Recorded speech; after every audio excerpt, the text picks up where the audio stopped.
चलते हैं प्राणायाम की ओर। यदि आपको डिजीनेस की समस्या है, आपको चक्कर आते हैं, तो प्राणायाम उसको दूर करने में बहुत ही सरल और सार्थक उपाय सिद्ध हो सकते हैं। तो सबसे पहले हम करेंगे उज्जाई प्राणायाम। उज्जाई प्राणायाम नाम से ही स्पष्ट है, जो विजय पाता है आपके प्राणों पर। तो कैसे करना है आपको उज्जाई प्राणायाम? उज्जाई प्राणायाम के लिए आप किसी भी आसन का चयन कर सकते हैं। यदि आप पद्मासन लगा सकते हैं तो अति उत्तम। दोनों हाथ आपको घुटनों पर रखने हैं। आपको नासिका से श्वास को भीतर प्रवेश कराना है, जो आपके छोटी जिह्वा से टकराती हुई भीतर जाएगी और खराटे जैसी ध्वनि उत्पन्न करेगी। वो कैसे होगा? आपको जिह्वा को पहले तालू से मोड़कर, या तो आपको अपने ऊपर तालू से लगाना है या मोड़कर अंदर की ओर, देखिए। या फिर सरल उपाय है कि आप अपनी जीभ को अपने ऊपर, जो आपकी मुंह के अंदर डिजाइन वाला पार्ट होता है, उसको तालू बोलते हैं, वहां से लगा लीजिए। अब गर्दन को हल्का सा झुका लीजिए और नाक से श्वास भरिए।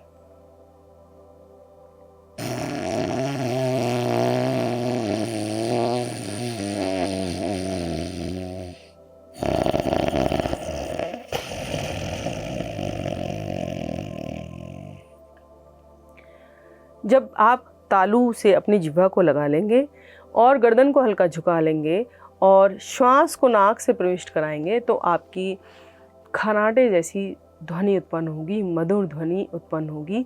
शुरू में हो सकता है कि ना हो, लेकिन धीरे धीरे ये ध्वनि उत्पन्न होने लगती है। और उसी तरह आपको श्वास को बाहर निकालना है, तो भी ये ध्वनि उत्पन्न होगी। और ये आपका उज्जाई प्राणायाम है। इसमें हमें अपने गले की मांसपेशियों को थोड़ा सा संकुचित करना होता है। देखिए किस प्रकार करना है, फिर से सीखिए एक बार। जब हम अपनी जिह्वा को तालू से लगाते हैं, गर्दन को हल्का झुकाते हैं, श्वास भरते हैं,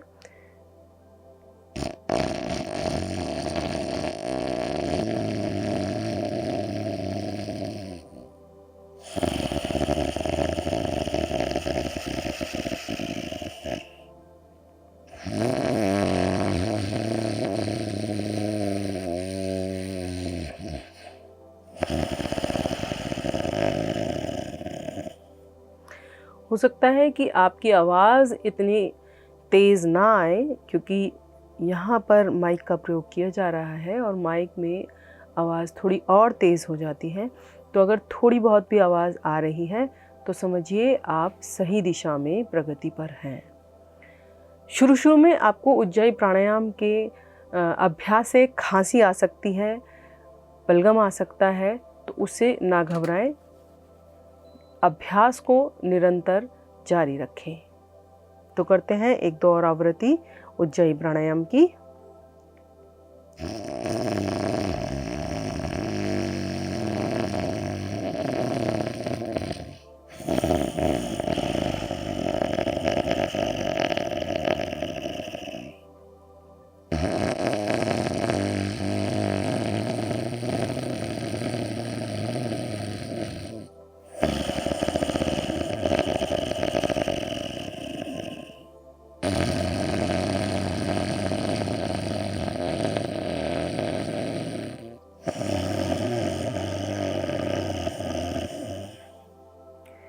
धीरे धीरे आएंगे वापस, शांत बैठे, न श्वास भरें न छोड़ें।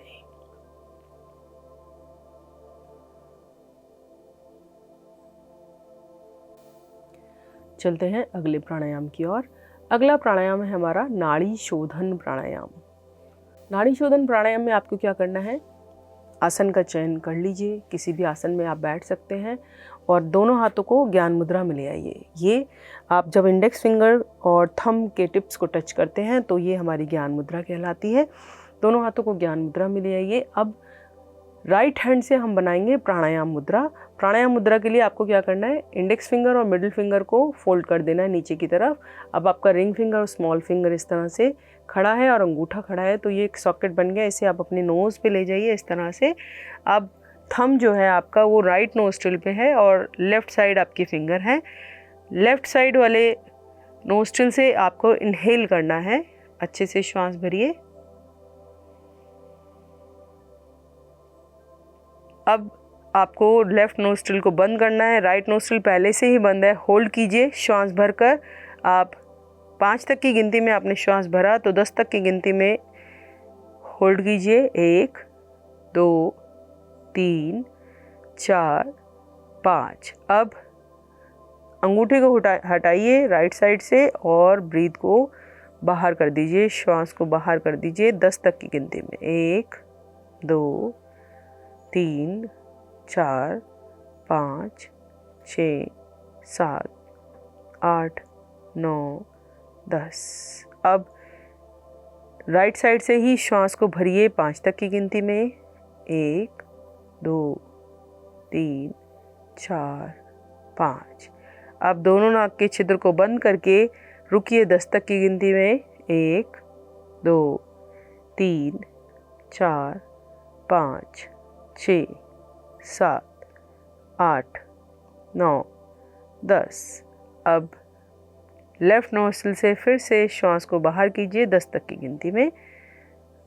1 2 3 4 5 6 7 8 9 10।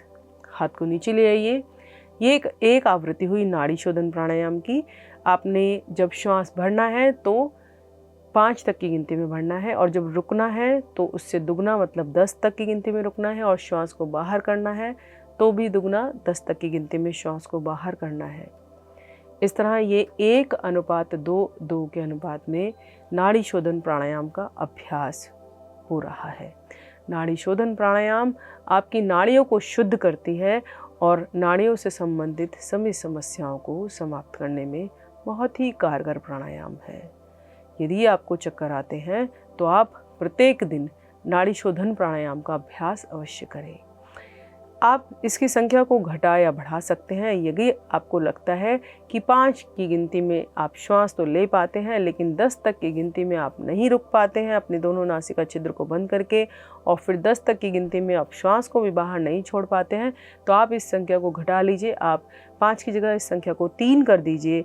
3 का दुगना 6। आपको 6 तक की गिनती में रुकना है और 6 तक ही अपने श्वास को बाहर निकालना है। या फिर अगर आपकी क्षमता अधिक है तो 5 की जगह आप इस गिनती को 7 कर सकते हैं और 7 से दुगना समय मतलब अर्थात 14 तक की गिनती में आप रुक सकते हैं और 14 तक की गिनती में आप श्वास को बाहर निकाल सकते हैं। तो ये था नाड़ी शोधन प्राणायाम। चलते हैं अगले प्राणायाम पर। अगला प्राणायाम है हमारा भ्रामरी प्राणायाम। भ्रामरी प्राणायाम के लिए आपको षडमुखी मुद्रा बनानी है। किस प्रकार?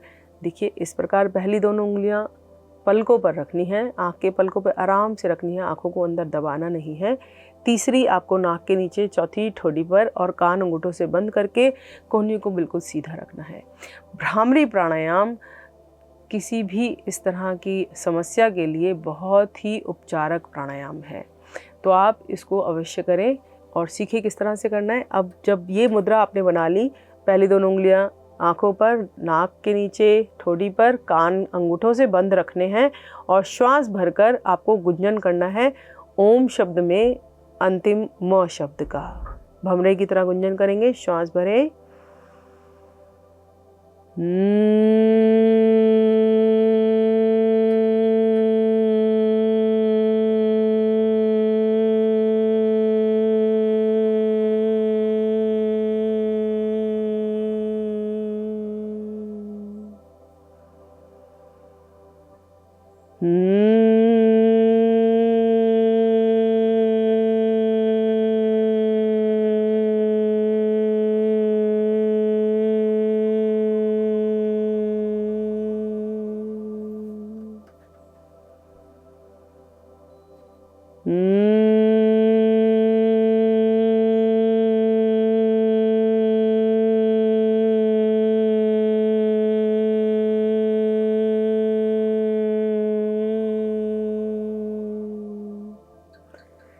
धीरे से दोनों हाथ नीचे ले आएं, शांत बैठें।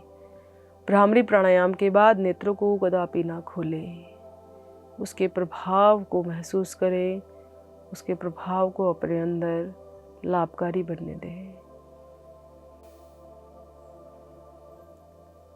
पीएमसी हिंदी के साथ जुड़कर आप मेडिटेशन कर सकते हैं और अपने आप को चक्कर आने की समस्या से मुक्त करा सकते हैं। पीएमसी हिंदी पर सुबह 6 बजे शुभोदय ध्यान और सुबह 8 बजे ध्यान के चमत्कार जैसे प्रोग्राम के साथ जुड़कर आप प्रत्येक दिन मेडिटेशन कर सकते हैं। यदि आपके पास सुबह का जो समय है वह उतना उपयुक्त नहीं है, आप बिज़ी रहते हैं, तो आप उसके बाद 11 बजे, दिन में 1 बजे, शाम को फिर से 6 बजे और नहीं तो रात को 10 बजे भी पीएमसी हिंदी के साथ जुड़कर मेडिटेशन कर सकते हैं। यदि आप मेडिटेशन करते हैं तो आप जल्दी से जल्दी इस समस्या से छुटकारा पा सकते हैं, क्योंकि यदि आपको चक्कर तनाव के कारण आते हैं या आपको कोई बहुत गहरी चिंता है तो मेडिटेशन के सिवा आप छुटकारा नहीं पा सकेंगे। तो चलिए करते हैं थोड़ा सा मेडिटेशन, ध्यान का अभ्यास, आनापानसति के ध्यान का अभ्यास। तो कैसे करेंगे? सबसे पहले अपने लेग्स को आप क्रॉस करके बैठेंगे। यदि आप चेयर पर, सोफ़ा पर भी बैठते हैं तो अपने लेग्स को इस तरह से थोड़ा सा क्रॉस कर लीजिए। अगर आप ज़मीन पर बैठते हैं तो बहुत ही अच्छी बात है, ज़मीन पर कोई भी एक आसन ले लीजिए और अपने लेग्स को इस तरह से क्रॉस करके बैठिए।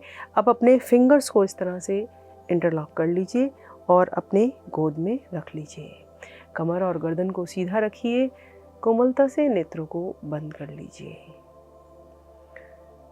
अब धीरे धीरे गहरा लंबा श्वास भरें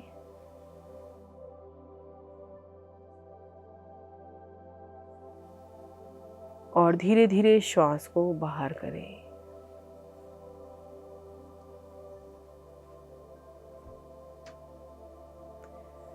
आपको अपना पूरा ध्यान अपनी श्वासों पर रखना है। प्रत्येक भीतर जाती हुई श्वास को देखें और प्रत्येक बाहर आती हुई श्वास को देखें।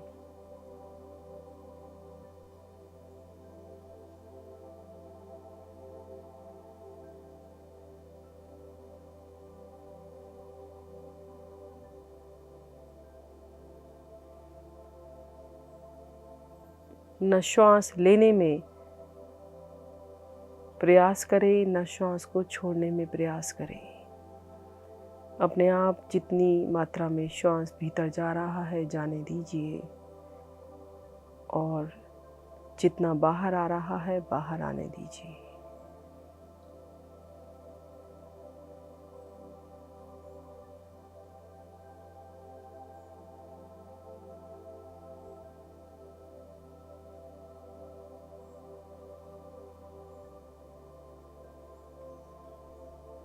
अपने ध्यान को अपने नासिका के अग्रभाग पर लगाएं। प्रत्येक भीतर जाती हुई श्वास और बाहर आती हुई श्वास को महसूस करें।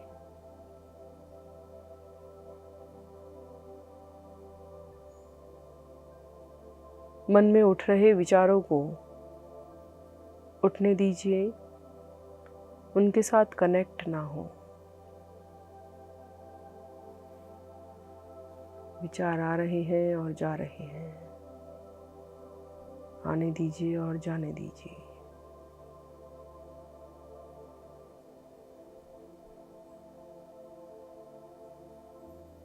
भीतर जाती हुई प्रत्येक श्वास आपको सकारात्मक बना रही है।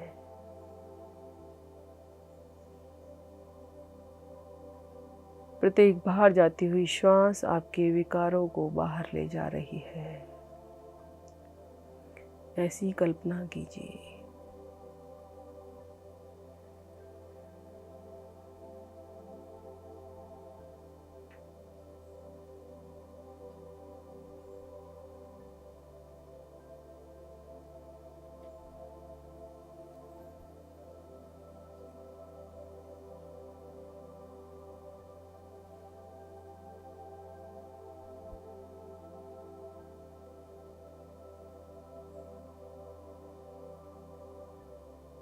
अब धीरे धीरे श्वास को भीतर भरकर कुछ क्षण के लिए रुकिए।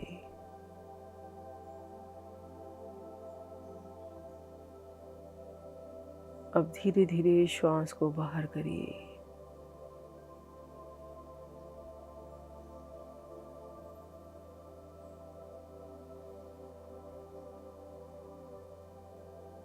श्वास को भीतर लीजिए। अब धीरे धीरे बाहर करें।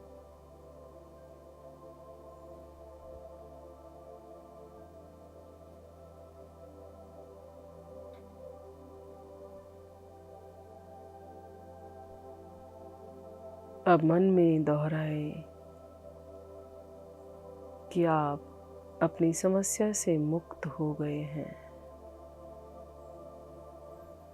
इस वाक्य को 3 बार दोहराएं कि आप अपनी समस्या से मुक्त हो गए हैं।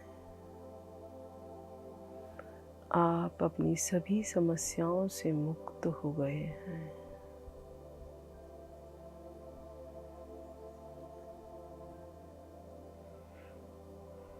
धीरे धीरे ध्यान से बाहर आने के लिए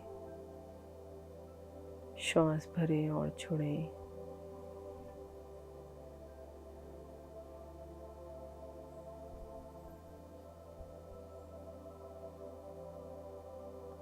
हाथों को उठाएं, अपने चेहरे पर रखें, उंगलियों को खोलें, रोशनी आने दें।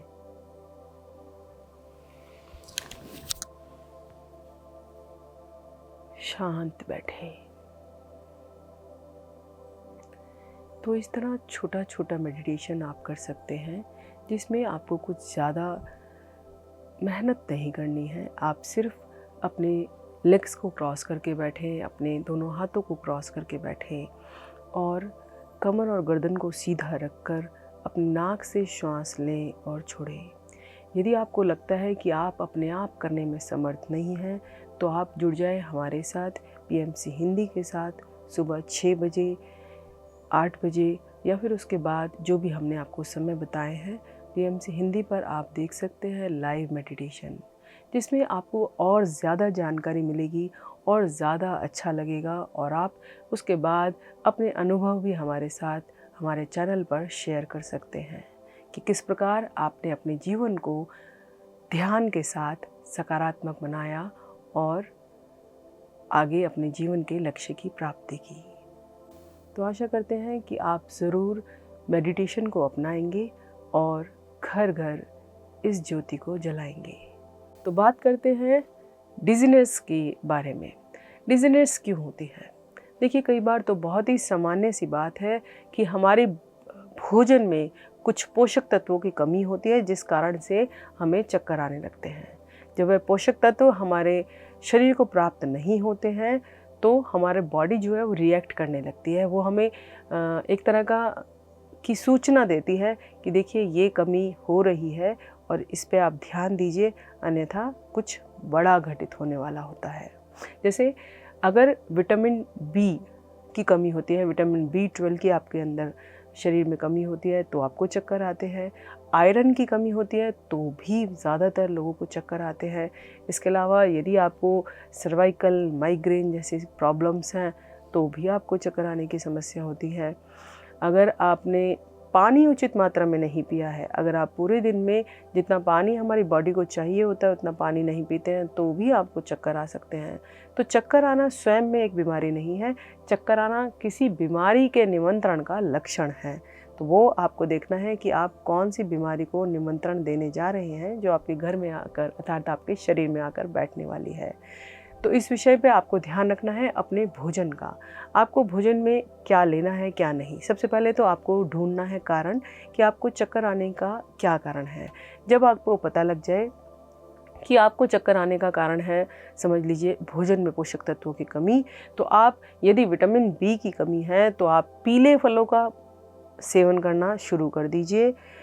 अगर आपको आयरन की कमी है तो आप तुरंत चुकंदर, अनार जैसे पदार्थों का उपयोग कीजिए। रोज़ आप सलाद में चुकंदर खाइए या चुकंदर का जूस पीजिए।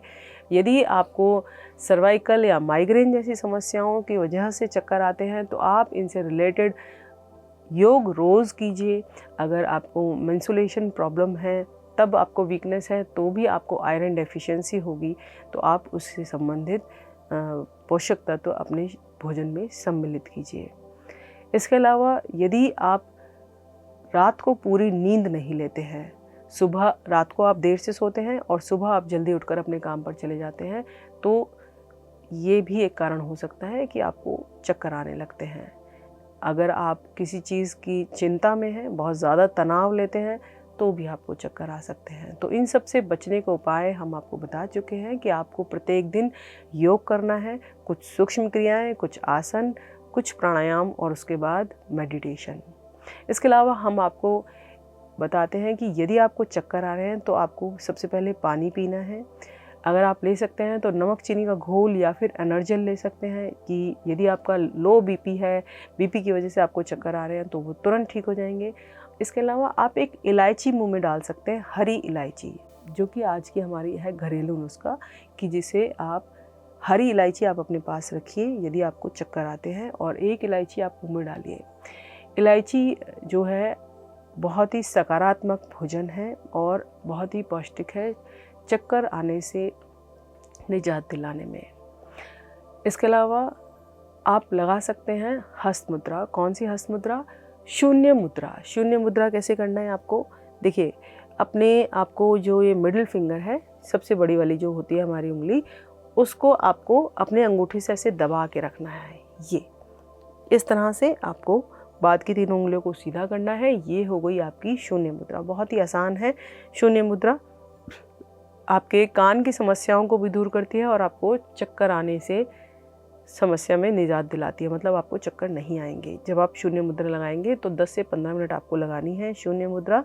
अपने मिडिल फिंगर को इस तरह से मोड़ लेना है, अंगूठे से उसको दबाना है और बाद की 3 उंगलियों को सीधा कर देना है। गहरा सांस भरिए और छोड़िए।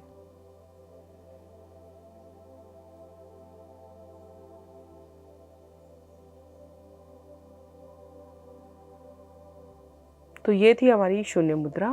शून्य मुद्रा का उपयोग आप कीजिए, चक्कर आने से निजात मिलेगी, आपको चक्कर नहीं आएंगे। इसके अलावा बहुत सारे कारण होते हैं जिनके कारण से आपको चक्कर आ सकते हैं। यदि आप धूम्रपान करते हैं या कैफीन युक्त पदार्थ आप ज़्यादा लेते हैं तो भी आपको चक्कर आ सकते हैं। तो कृपया आप अपना ध्यान रखें और जिन भी कारणों से आपको चक्कर आ रहे हैं उनसे आप बचे रहें। तो चलते हैं अपने आज के सुविचार की ओर। अनुभव ही जगत में सर्वश्रेष्ठ शिक्षक है। तो योग कर कर आप अच्छे अनुभव लें और सबको बताएं। आज की इस श्रृंखला में बस इतना ही। नमस्कार।